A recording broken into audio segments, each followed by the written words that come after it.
Morning అప్పుడెప్పుడో నేను కరీంనగర్ వెళ్తున్నా ఈ రోజు అని వీడియో అప్లోడ్ చేసిన. అసలు నేను ఎందుకు వెళ్ళినా కరీంనగర్ ఏంటి అనేది అయితే మీతో షేర్ చేసుకోవాలనుకుంటున్నా, చూడండి.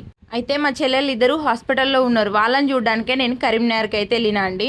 ఏంటక్క ఇద్దరు చెల్లెలు ఒకేసారి హాస్పిటల్లో ఉండడం ఏంటా అని మీకు డౌట్ రావచ్చు. అవునండి, మా చెల్లెలు ఇద్దరు హాస్పిటల్లోనే ఉన్నారు. ఒక చెల్లి అయితే డెలివరీ అయింది, పాప పుట్టింది. ఆ చెల్లి హాస్పిటల్లోనే ఉన్నది. ఇంకో చెల్లేమో 2 months బ్యాక్ డెలివరీ అయింది, బాబు పుట్టిండు. 2 months నుండి అయితే బానే ఉన్నది. సడన్ గా మొన్న సాటర్డే రోజు లెఫ్ట్ లెగ్ బాగా వాపొచ్చి చాలా పెయిన్ ఉండేనట. సో హాస్పిటల్ కి అయితే తీసుకొచ్చి అడ్మిట్ చేసిండ్రు. మా పెద్ద చెల్లెకేమో పాప పుట్టిందనే హ్యాపీనెస్ కన్నా పాప హెల్త్ కండిషన్ సరిగా లేదనే బాధ ఎక్కువైంది. చిన్న చెల్లెకేమో మంచిగా డెలివరీ అయింది, బాబు పుట్టిండు అని అది హ్యాపీగా ఉన్న టైంలో ఇట్లా కాలు వాపచ్చి ఎక్కువ పెయిన్ రావడంతో హాస్పిటల్లో అడ్మిట్ అయి ఉండేసరికి పాపం బాబుకి చాలా కష్టమైతుంది. ఇంకా మా బాపు మా చిన్నమ్మ అయితే అక్కడ చూడలేక ఇక్కడ చూడలేక చాలా ఇబ్బంది పడుతుండ్రు. నేను మా ఇద్దరు చెల్లెలను చూసినా గానీ పుట్టిన బేబీని చూడలేదు. ఆమెను NICU లో పెట్టిండ్రంట. నేను కరీంనగర్ వెళ్ళి చేసింది అయితే ఇదేనండి.